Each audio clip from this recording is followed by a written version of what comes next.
So it always felt as though there was always an inside joke that I didn't know about. That is the best way that I can describe what it felt like growing up. Not that I didn't have friends, I did, but there was always a sense that everyone else was slightly more inside something than I was. Like, there was a frequency that everyone else was tuned into and I was just slightly off it.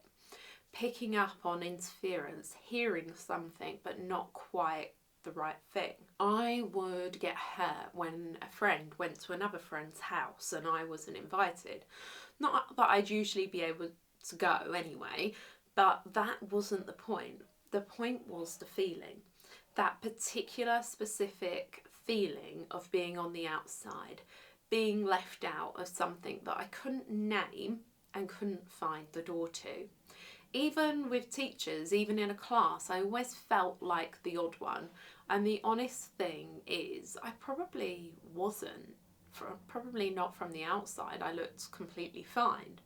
But that gap between how things felt on the inside and how they looked on the outside was already forming. And I had no idea that that gap had a name. So I was 36 when I found out what that gap was called.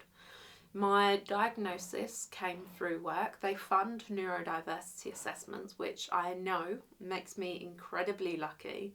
And I'll come back to that because I think it matters. I went privately.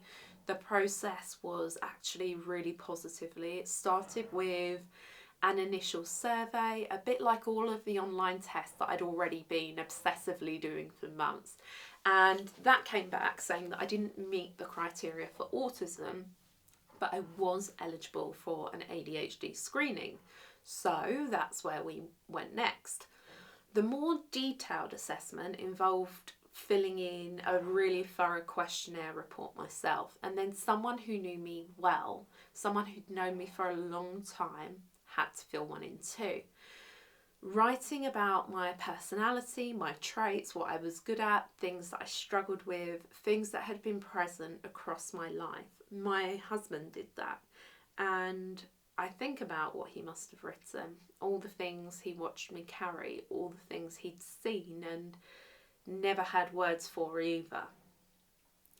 Then there was a follow-up call about eating. I have had struggles there, which I'll talk about in another episode.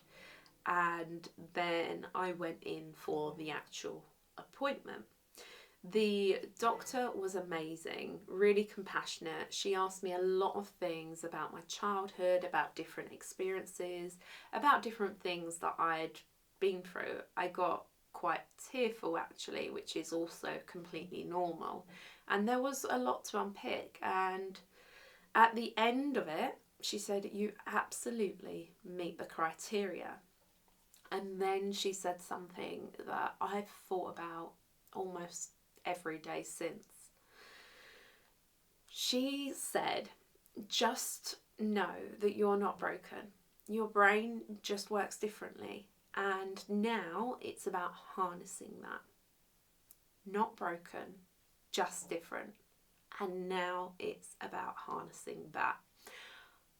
I obviously cried, because why not? Of course you would. You've just found out something pretty huge and groundbreaking. And here's what I want to tell you, because nobody told me, and I think it would have helped. The immediate feeling when I got that diagnosis was, I can only really describe it as elation. Like, everything that I'd ever felt, everything that I'd ever struggled to explain, everything that had felt a bit strange and a bit too much and a bit like working harder than everyone else just to appear the same, it all just suddenly made sense. It validated me. It felt incredible, empowering actually. And then a bit later came something that I really wasn't expecting at all. And it was a really significant low, because once the elation settled, I was left sitting with a really different question.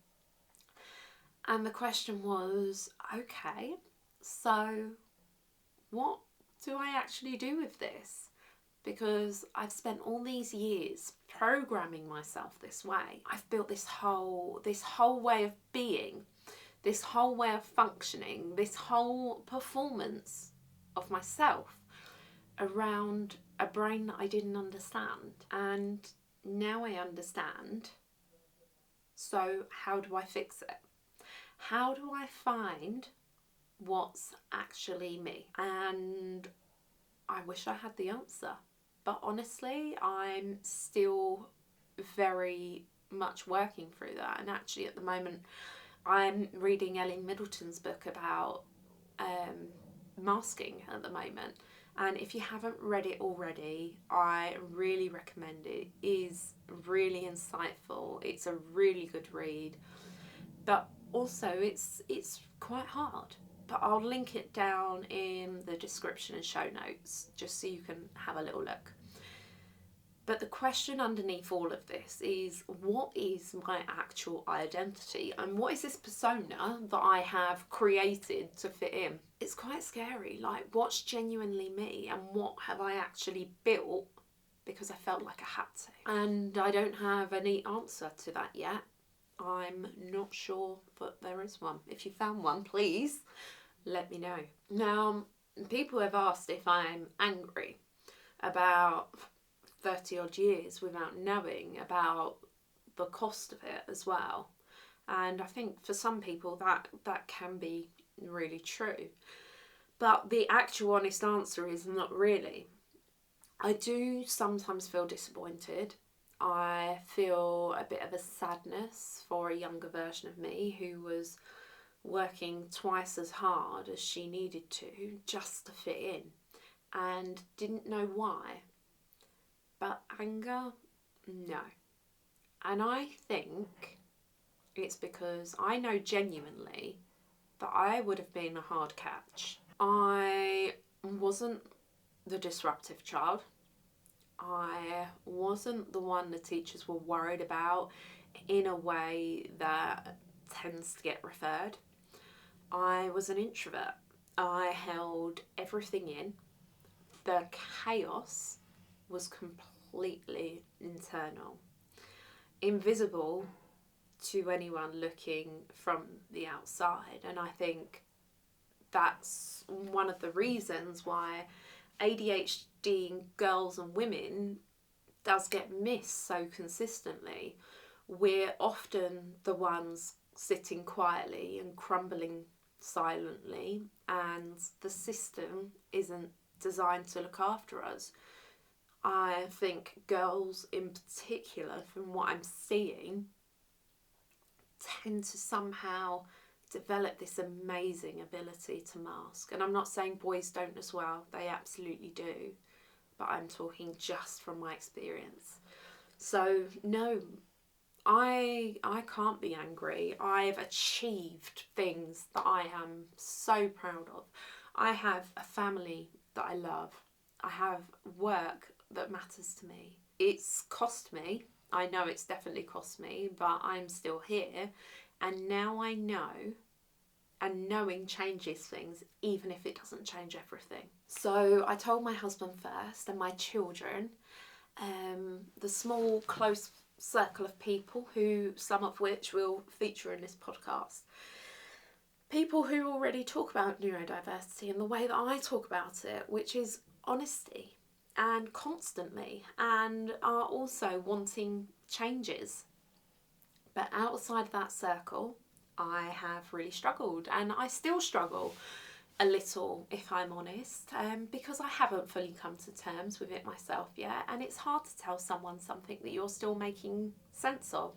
And I guess part of this podcast is me making sense out of it and trying to make it help other people. Work found out recently, but more because of burnout than because I was ready to tell them. And I genuinely wish that I told them earlier, because I got to the point that I got to. But that's hindsight, isn't it? That's always hindsight. And everyone honestly has been so positive. No one has said anything that felt wrong or dismissive. My husband was very wary about the medication, about CBT, because I'd had CBT before years ago and it had actually been quite hard. It brought a lot of things up and I wasn't ready to sit with it. So his caution came from love and not doubt, and I understand that. So what's actually changed in terms of my day-to-day life? Actually almost nothing.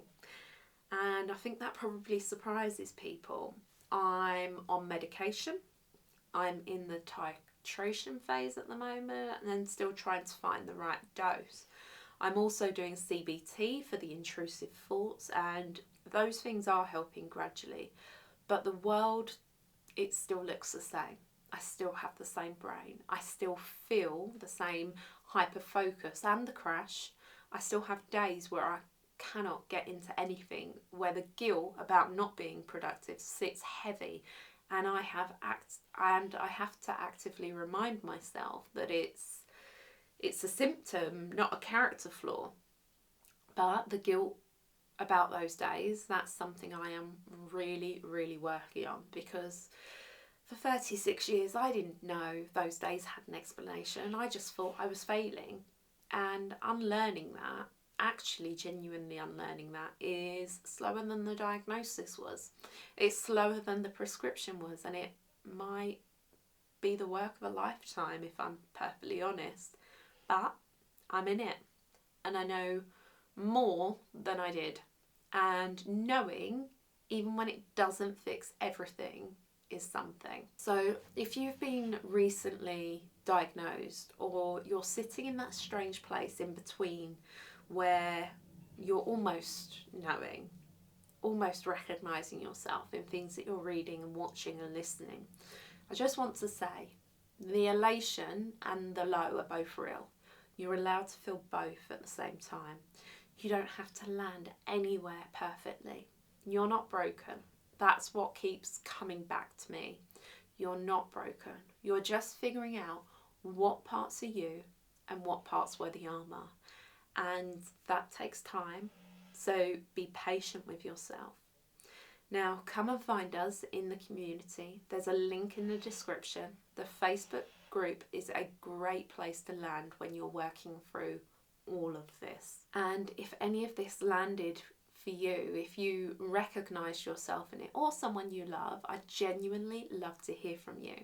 Come and find us in the Weighted Blanket community on Facebook, or drop me a message. You don't have to have anything figured out. Just come as you are. And now for the question that I want to ask you. What do you wish someone had told you about yourself, or someone that you loved, before you had to figure it out the hard way? Come and tell me in the community or in the comments. I'd genuinely love to know. You're not alone. I'll see you in the next one.